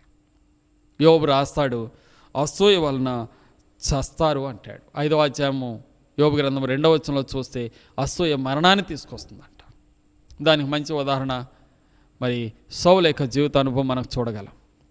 అంతేకాదు దేవునికి వాక్యంలో మనం చూస్తుంటే మరి అసూయ చేత మరి ఆ సంఖ్యాకాండంలో మనం గమనిస్తూ ఉంటే, లేక కీర్తనకారుడు రాస్తున్నట్లుగా 106వ కీర్తనలో 16వ వచనంలో రాయబడింది, ఆ కాలం ఉండేటువంటి మోషే అహరోనులకు విరోధముగా కొంతమంది లేచి అసూయపడినటువంటి కారణాన దేవుని యొక్క ఉగ్రతకు గురవుతూ వచ్చినటువంటి వారికి ఉన్నారు. చూడండి, సంఖ్యాకాండము చూద్దాం, 16వ అధ్యాయము.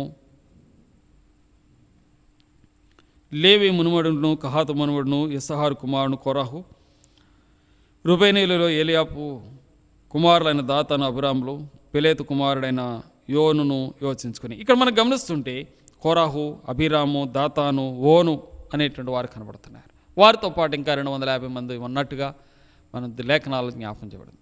కారణం ఏంటంటే వారు అసూయపడ్డారు. వారు అసూయ వారి నష్టానికి కారణంగా చేయబడింది.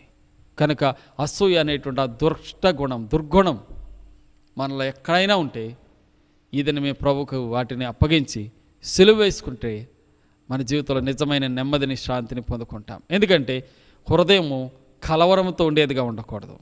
గల దేవుని ఎరగకపోవడం మన హృదయం ఎంతో చెడ్డది, ఎన్నో దుర్గుణాలతో నిండి ఉంది. నెమ్మది లేని వారంగా, శాంతి సమాధానాలు లేని వారంగా జీవించాం. మరి దేవుని బిడ్డలమైన తర్వాత కూడా అసూయ మనలో ఉంటే మనకు నెమ్మది ఎక్కడ ఉంటుంది? సంతోషం ఎక్కడ ఉంటుంది? కలవరం ఎక్కడ ఉంటుంది? సంతృప్తికరమైన జీవితం లేకపోతే నిజమైనటువంటి జీవితం ఎలా గడుపుగలుగుతాం? కనుక అసూయ అనేటువంటి ఆ దుర్గుణం మన జీవితంలో నెమ్మది లేకుండా చేస్తుంది. దాన్ని మనం జయించాలి అంటే మరి ప్రభు యొక్క సన్నిధిలో దానిపై విజయం పొందినట్లు ప్రభు పాదాలను ఆశ్రయించవలసినటువంటి వారు ఉంటాం. కొన్ని పర్యాములు వెలపటి వారి మీద అసూయ కాదు, ఇంట్లో వాళ్ళ మీద కూడా అసూయ ఉంటుంది. యోసేపు అన్నదమ్ములు అతని మీద అసూయపడ్డారని రాయబడింది. అంతేకాదు రాహేలు తన అక్కైనటువంటి లేయ మీద అసూయపడినట్లుగా కూడా లేఖనాలు రాయబడింది. కొన్ని పర్యాలు చిన్నవాళ్ళు పెద్దవాళ్ళ మీద అసూయపడతారు, పెద్దవాళ్ళు చిన్నవాళ్ళ మీద అసూయపడతారు. కొన్ని పర్యాలు అన్నలు తమ్ముళ్ళ మీద అసూయపడతారు, తమ్ముళ్ళు అన్నల మీద అసూయపడతారు. లేకపోతే కొన్ని ప్రేమలు ఆ భార్య భర్తల మధ్య కూడా ఇలాంటి అనుభవాలు కూడా ఉంటాయి. లేక సమాజంలో కూడా ఇలాంటి అనుభవాలు ఉంటాయి. మెట్టుకు అసూయ అనేది మనుషుడిని నష్టానికి, నాశనానికి తీసుకెళ్ళి ఇబ్బంది కలిగించేటువంటి ఆ దుర్గుణం. అయితే ఇక్కడ చూస్తున్నాం, ఫిలిష్తీయులు ఇస్సాకు మీద అసూయ పడ్డారు. ఆ అసూయ మరి అతడు ఆ దేశము నుండి లేక ఆ గెరారు ప్రాంతము నుండి, గెరారు పట్టణంలో నుండి గెరారు లోయ అనే ప్రాంతానికి వెళ్ళడానికి కారణంగా చెప్పినట్లుగా తర్వాత వచనాలు మనం జ్ఞాపకం చేసుకుందాం. మరి ఈ దినానికి ప్రత్యేకంగా ఈ 15 వచనాలు మాత్రమే మరి మనం జ్ఞాపకం చేసుకునేటువంటి దాని కొరకై ఆశిస్తున్నాం. కనుక 15 వచనంలోనికి వచ్చేద్దాం. అతని తండ్రి అయిన అబ్రహాము దినములలో అతని తండ్రి దాసులు తవ్విన బావులన్నింటినీ ఫిలిష్తీయులు మన్నుతో పూడ్చివేసిరి. అసూయతో చేసినటువంటి పని ఏంటంటే, అంతకుముందే ఆ గెరారులో కొంతకాలం అబ్రహాము నివసించాడు కనుక అతడు తన పరివారానికి తనకు కావలసినటువంటి పశు సంపదకు కావలసినటువంటి నీటి సదుపాయం నిమిత్తం అక్కడ కొన్ని బావులు తవ్వించాడు. తర్వాత వచనాల్లో రాయబడి ఉంది. ప్రభు సాయం చేస్తే నెక్స్ట్ వీక్లో వాటిని ధ్యానం చేయడానికి ప్రయత్నిద్దాం. ఈ అనుభవంలోనూ వారు ఏం చేశారంటే, ఇస్సాకు అభివృద్ధి పొందడం చూసి, ఇస్సాకు వర్ధిల్లడం చూసి, మరి ఎంతగా అతడు అభివృద్ధి పొందినాడు అనేది చూస్తుంటే చూడండి, 14 వచనంలో రాయబడి ఉంది, లేక 13, 14 వచనాలు కూడా. అతడు మిక్కిలి గొప్పవాడ వరకు క్రమముగా అభివృద్ధి పొందొచ్చు వచ్చాను. అతనికి గొర్రెల ఆస్తియు, గొడ్ల ఆస్తియు, దాసులు, గొప్ప సమూహమును కలిగినందున కనుక ఎంత వింతైనటువంటి అభివృద్ధి దేవుడిచ్చాడు. అభివృద్ధిని చూచి వారవలేకపోయారు, అసూయపడ్డారు, పగబట్టారు. కనుకనే ఏం చేసినారంటే, ఆ ఇస్సాకు తండ్రి అయినటువంటి అబ్రహాం తవ్వించినటువంటి బావులు మరి పాడు చేయడానికి, వారు నష్టపరచడానికి, పూడ్చివేయడానికి ఇష్టపడ్డారు. చూడండి, ఈ పాపపు లోకంలో ఉన్నాం.